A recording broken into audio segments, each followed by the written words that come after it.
Say on streets. Our streets. Say on streets. And made it. Right. Made it. Whose streets? Our streets. Word on the beat, word on the beat, word on the beat. Time after time after time after time after time after time after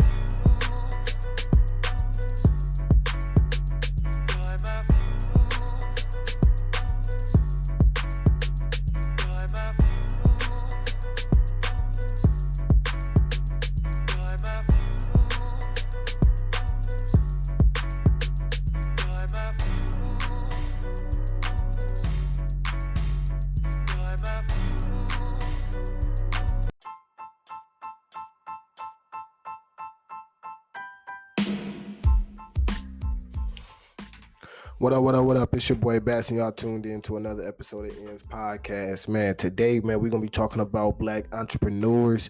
One in particular, he started out in the music industry, but, transitioned into real estate, sports, you feel me, and just continuing to, expand his portfolio, you feel me? Shout out to Texas, you feel me, the Don of Houston, J.Prince, man. I read his autobiography in the past and listen to some of his interviews. Normally, like, he don't really be in the limelight like that, but in the recent years, he been doing podcast interviews and just been in the public more.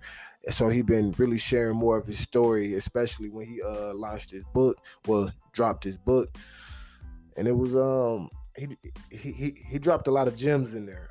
So it's 3 business moves in particular that I want to talk about, especially coming from where he come from.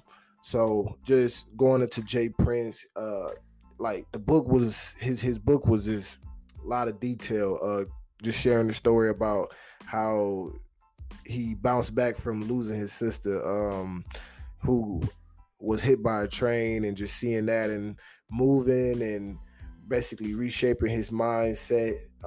And then basically they even went into the story of how he actually got his name, ended up becoming, J.Prince, and going by J.Prince. And, so as we transition, going into the music industry, how did he get into the music? Not how did he get into the music industry, but, his beginning phase, starting out in the music industry wasn't, you feel me, the whole glitz and glamour, as you would think, you feel me? But some people, you feel me, they do have that instant success. It was not that instant success. The first group he had didn't really gel well. It didn't really go with his ideology. He was really looking for that real Houston, you feel me, that ghetto sound, you feel me, like basically, yeah, like that sound that because he felt like every hood could relate to it. It's all the same struggle. We all go through like common struggles, you feel me? So it's like, so he wanted that message to be said from the Texas Houston narrative, you feel me, from that voice. And the first group that he had, of artists that he had, he was just saying, like, basically they wasn't really going after that Texas sound. They was more so going after like a New York sound, because everything back then was New York influenced. Even the radio stations, they had a tight net like around basically like Houston radios and stuff like that. So he was just saying, like, just that being one of the hurdles going into the music industry. And then that's when he was able to align with the Ghetto Boys and then get them to create a group that had a sound that was basically a sound on a story that was relatable in every hood in America. You feel me? In every hood in America. With him even doing like interviews, having conversations with like Larry Hoover and stuff like that. Like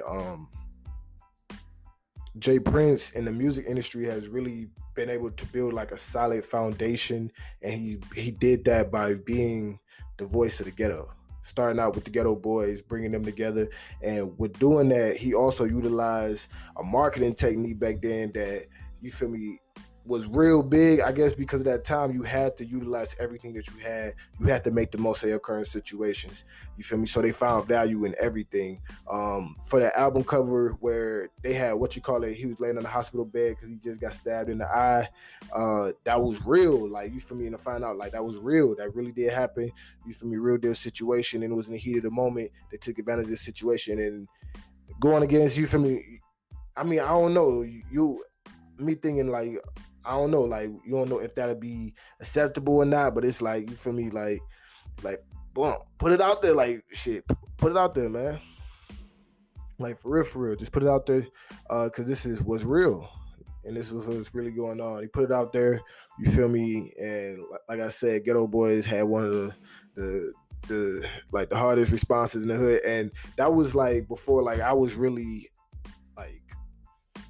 into like hip hop and, you know, music like that, but I just grew up like, you feel me, like my mom, Dukes, you feel me, like uncles and all that type of stuff, the music that they was listening to. So, you know, you gonna always catch ear of that because it's being passed down in the household. But I'm not gonna say like, you know, that was like they like my top go to or nothing like that, but it was just more so like I was familiar with it. And it was crazy because, you know, I'm from Detroit. You feel me? That's Houston. You feel me? So everybody pretty much knew who Ghetto Boys was and stuff like that, you know. So I'm from Detroit and that's Houston. So, you know, we familiar with the sound. But then just going into, you know, just that, he was able to transition, you feel me, from, you know, hip hop music, the music industry, then going to the sports industry. You feel me? Have a connection with Floyd Mayweather and build, you know, just build with Floyd Mayweather during a period of time where he was transitioning out of, you know, an era where he was, you know, he was just in a deal that he didn't like. And because that was during a time where not too many boxers were getting the ideal situations that they deserve, especially when you're playing the gladiator sport that they playing. You feel me? And people paying it's millions and millions and millions of dollars that's being made off these fights. And I feel like, me personally, I even feel like, you feel me, the person that's stepping in the ring risking their life should get their hands on most of it, you know, honestly, because it wouldn't be nothing without them. So long story short, they end up building a relationship with each other, which ended up turning, you know, very good for business. As you see, Floyd Mayweather career took a whole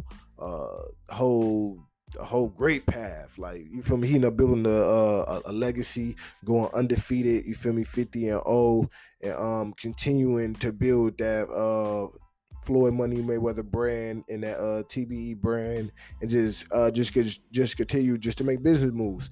But it was just during that time making those business moves, and when he was getting started, making that leap, just to being more of Floyd the businessman. And not saying that he wasn't always a businessman, but just when he started to just really he take his brand and everything to the next level.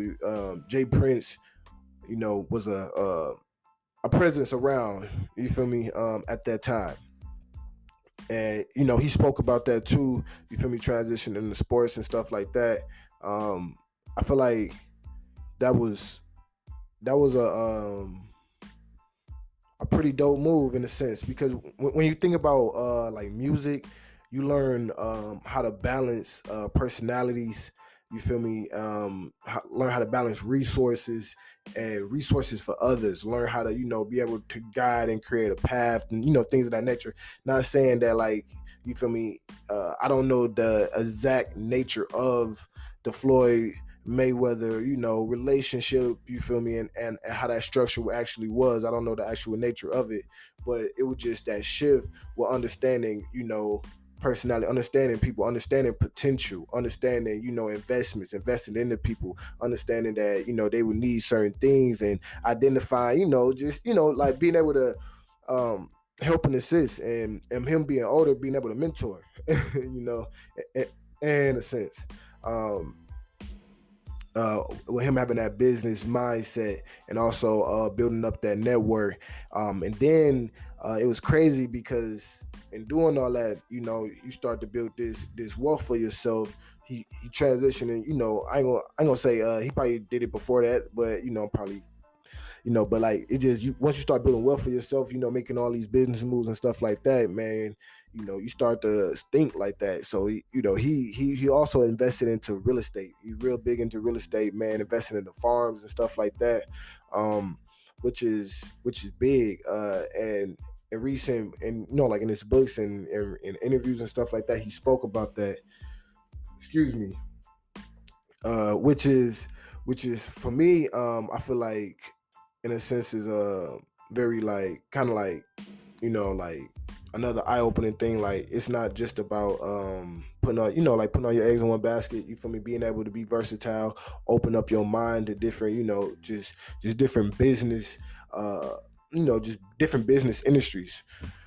Even though he stayed sports and music is still on the entertainment side, but it's the music industry and sports that's like a little different, but I understand that it's still management. But then when it comes down to properties too, I feel like that's a different aspect of management.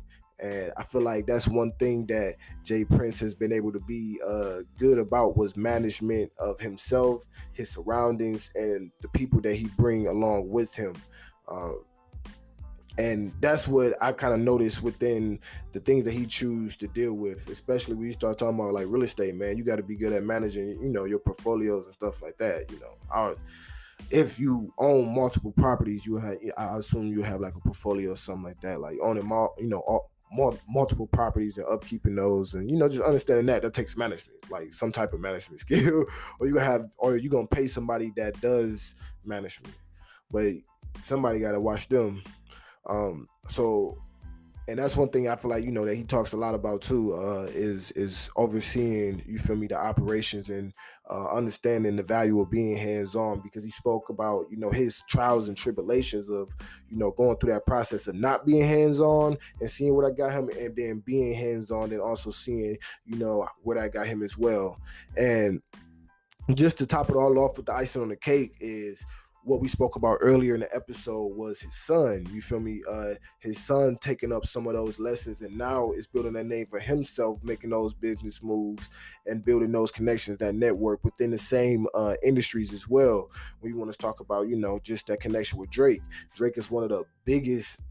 He might go down as one of the like people are already calling him the GOAT and all that type of stuff during this era and music in general, just due to his numbers that he's been putting out, and his body of work and how long he has been doing it.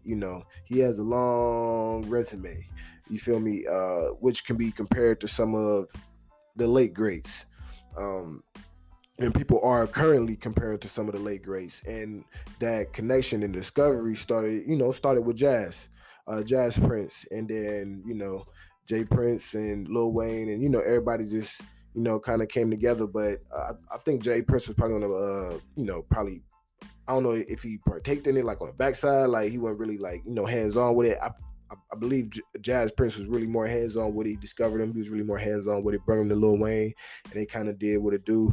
But it's more so being able to educate and pass down that skill set. Like the hustle didn't stop with him. Like as you see, like the hustle didn't stop with him. He was able to pass it down. And a couple other notable things about J.Prince too as well is that he was able to expand rap a lot to the West Coast. So there's also like there's different branches of what a rap a lot. So which means he started thinking about expansion and just start thinking about this growth. Now he wasn't just content with just leaving it. Like I think that he started to understand that the message that he was trying to deliver was well received in every hood in America. And that kind of goes back into what we was talking about, being a voice of the culture, and then understanding the value of your voice. Every voice has value, and that's why we take what we do, just to the next level. You feel me? Just when it comes far as effort and just trying to just be more consistent and dedicated to it, and just applying pressure is just because we are the voice of the culture. And when we say we mean me, you, the whole Ends family, your family, the family up the street, the family around the corner. You feel me? Like just because when you speak up, you feel me, your testimony, your story, you feel me, can empower somebody else. And by you sharing it and seeing that somebody else is empowered by your story, man, you might even feel more empowered. Like, yeah, hell yeah, I'm doing this. You know, you might be a single mama working 2 jobs, and you feel me, you doing it, you fucking making do it what it do. You feel me? You probably ain't got like what you think extraordinary story, but it's like, damn, how would you able to navigate that? Now you in a certain position, and now you have a certain level of understanding. Like, you feel me? Like, how would you able to navigate that? It's some people that lack that certain experience. They're trying to get to where you at. You probably feel like you're not even that far along, but shoot, you ahead of more others, and probably, an individual want to hear that, man. So I just wanted to just chime in on that. You feel me? Just going in and saying, we are the voice of the culture. When I say we, that means me, you, all of us. We are the family. That's it. But diving back into a little bit more into J.Prince, man. Before we just end it, I just want to just make another note about what a J.Prince story also shows too. Being able to face adversity, because by any means necessary, he was like trying to make it, and that was his mindset. Like, even early on in his youth, like just going over like the trauma that he dealt with, and he knew that he had to make a decision. Like he had to make certain decisions in order to basically better himself and put himself in the best position to be able to navigate through that. And throughout the whole industry, you feel me, his music career and stuff like that, he's been having certain battles, no matter if it was battles with like just being accused of certain things, just with the government, stuff like that, and just being able to like stay afloat and just stay amidst just during those times, and put his back up against the wall and stand on what he believed in, and he made it make sense. You feel me? And by any means, he made it make sense. So I know a lot of y'all got things that y'all aiming for. Y'all got things that y'all striving for. You got things that y'all trying to create or have already created, and y'all trying to get it to the next level, or you just want to push yourself to the next level. You gotta understand, like, you feel me? Just not even. I'm gonna say that you gotta understand, because I'm on that path with you. And one of the things that I'm learning, especially I even learned from like the J.Prince story, was you gotta stand on what it is that you're trying to achieve. It might sound far-fetched even to yourself, but you gotta stand on it. You feel me? You gotta look yourself in the mirror and say, hey, motherfucker, we about to go get this shit. You feel me? Yeah, you might be nervous. You feel me? Like, you might have to talk to yourself. The motherfucker next to you in the bathroom or some shit might think you're crazy or some shit, but they don't understand that, hey, you got your own battles that you got to face, and right now the battle is you. You feel me? So, yeah, you got to talk to yourself. So go ahead and let yourself know. You feel me? Pep yourself up. Like, you feel me? This is what we in it for, and this is what we choose to do. It's your boy Bass. Y'all tune in the Ends podcast. You feel me? Shout out to J.Prince. Shout out to Texas. Shout out to Houston. Shout out to all them ghetto boys. Rest in peace. I know one of the members had died. But you feel me? Shout out to you, man. Shout out to the listener. Shout out to the supporter, man. And oh yeah, and don't forget, man, to go ahead and subscribe to Ends, man. We got that Patreon link down in the description below, and we also got that support link down in the description below, man. You can give anything you want, man. Let's help keep pushing these voices, man, across the world, man. For real, man. We thinking global. Like we said, man, you gotta think it, do it, and then you can achieve it, man. So, man, let's think global, man. We're gonna push these voices across the world. It's your boy Bass. Y'all tuned in to Ends podcast. We out.